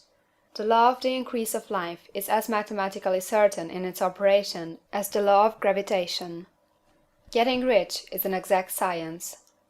The wage earner will find this as true of his case as of any of the others mentioned. Do not feel that you have no chance to get rich because you are working where there is no visible opportunity for advancement, where wages are small and the cost of living high. Form your clear mental vision of what you want, and begin to act with faith and purpose.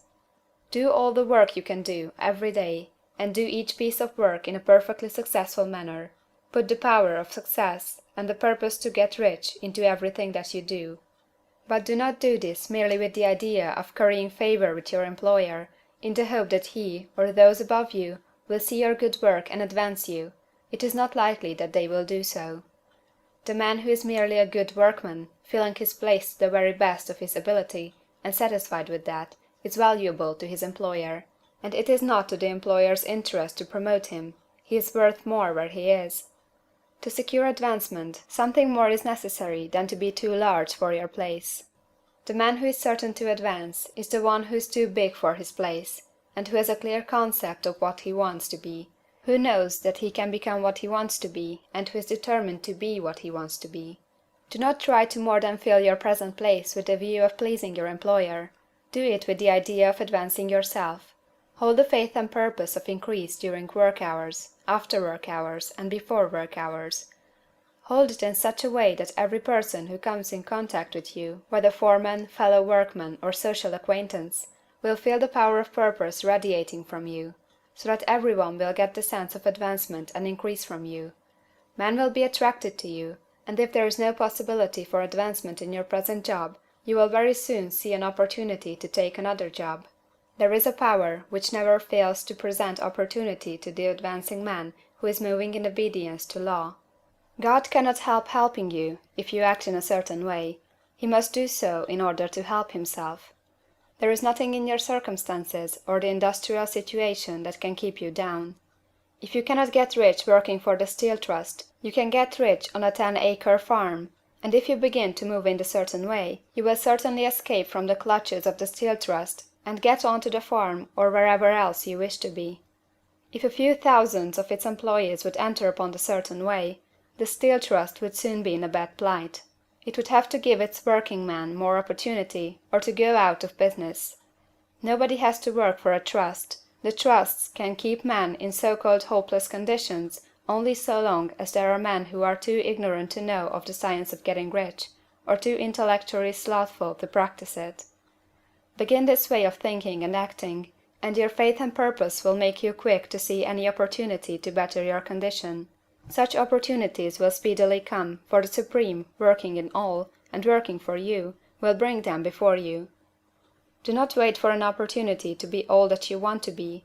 When an opportunity to be more than you are now is presented, and you feel impelled toward it, take it. It will be the first step toward a greater opportunity. There is no such thing possible in this universe as the lack of opportunities for the man who is living the advancing life. It is inherent in the constitution of the cosmos that all things shall be for him and work together for his good, and he must certainly get rich if he acts and thinks in the certain way. So let wage-earning men and women study this book with great care, and enter with confidence upon the course of action it prescribes. It will not fail. End of Chapter 15. Chapter 16. Some cautions and concluding observations. Many people will scoff at the idea that there is an exact science of getting rich, holding the impression that the supply of wealth is limited, They will insist that social and governmental constitutions must be changed before even any considerable number of people can acquire a competence. But this is not true. It is true that existing governments keep the masses in poverty, but this is because the masses do not think and act in a certain way. If the masses begin to move forward as suggested in this book, neither governments nor industrial systems can check them. All systems must be modified to accommodate the forward movement. If the people have the advancing mind, have the faith that they can become rich, and move forward with the fixed purpose to become rich, nothing can possibly keep them in poverty. Individuals may enter upon the certain way at any time, and under any government, and make themselves rich, and when any considerable number of individuals do so under any government, they will cause the system to be so modified as to open the way for others. The more men who get rich on the competitive plane, the worse for others, and more who get rich in the creative plane, the better for others. The economic salvation of the masses can only be accomplished by getting a large number of people to practice the scientific method set down in this book, and become rich. These will show others the way, and inspire them with a desire for real life, with the faith that can be attained, and with the purpose to attain it. For the present, however, it is enough to know that neither the government under which you live, nor the capitalistic or competitive system of industry can keep you from getting rich. When you enter upon the creative plane of thought, you will rise above all these things, and become a citizen of another kingdom. But remember that your thought must be held upon the creative plane. You are never for an instant to be betrayed into regarding the supply as limited, or into acting on the moral level of competition. Whenever you do fall into old ways of thought, correct yourself instantly. For when you are in the competitive mind, you have lost the cooperation of the mind of the whole. Do not spend any time in planning as to how you will meet possible emergencies in the future, except as the necessary policies may affect your actions today. You are concerned with doing today's work in a perfectly successful manner, and not with emergencies which may arise tomorrow. You can attend to them as they come. Do not concern yourself with questions as to how you shall surmount obstacles which may loom upon your business horizon, unless you see plainly that your course must be altered today in order to avoid them. No matter how tremendous an obstruction may appear at the distance, you will find that if you go in the certain way, it will disappear as you approach it, or that a way over, through, or around it will appear. No possible combination of circumstances can defeat a man or woman who is proceeding to get rich along strictly scientific lines. No man or woman who obeys the law can fail to get rich, any more than one can multiply 2 by 2 and fail to get 4. Give no anxious thought to possible disasters, obstacles, panics, or unfavorable combinations of circumstances. It is time enough to meet such things as they present themselves before you in the immediate present, and you will find that every difficulty carries with it the wherewithal for its overcoming. Guard your speech. Never speak of yourself, your affairs, or of anything else in a discouraged or discouraging way. Never admit the possibility of failure, or speak in a way that infers failure as a possibility. Never speak of the times as being hard, or of business conditions as being doubtful. Times may be hard and business doubtful for those who are on the competitive plane, but they can never be so for you. You can create what you want, and you are above fear. When others are having hard times and poor business, you will find your greatest opportunities. Train yourself to think of and to look upon the world as something which is becoming, which is growing, and to regard something evil as being only that which is undeveloped. Always speak in terms of advancement. To do otherwise is to deny your faith, and to deny your faith is to lose it. Never allow yourself to feel disappointed. You may expect to have a certain thing at a certain time, and not get it at that time, and this will appear to you like failure. But if you hold to your faith, you will find that the failure is only apparent. Go on in the certain way, and if you do not receive that thing, you will receive something so much better that you will see that the seeming failure was really a great success. A student in this science had set his mind on making a certain business combination which seemed to him at the time to be very desirable, and he worked for some weeks to bring it about. When the crucial time came, the thing failed in a perfectly inexplicable way. It was as if some unseen influence had been working secretly against him. He was not disappointed, on the contrary, He thanked God that his desire had been overruled, and went steadily on with a grateful mind. In a few weeks an opportunity so much better came his way that he would not have made the first deal on any account, and he saw that a mind which knew more than he knew had prevented him from losing the greater good by entangling himself with the lesser. That is the way every seeming failure will work out for you, if you keep your faith, hold to your purpose, have gratitude, and do, every day, all that can be done that day, doing each separate act in a successful manner. When you make a failure, it is because you have not asked for enough. Keep on, and a larger thing than you were asking will certainly come to you. Remember this. You will not fail because you lack the necessary talent to do what you wish to do. If you go on as I have directed, you will develop all that talent that is necessary for the doing of your work. It is not within the scope of this book to deal with the science of cultivating talent, but it is as certain and simple as the process of getting rich. However, do not hesitate or waver for fear when you come to any certain place you will fail for lack of ability.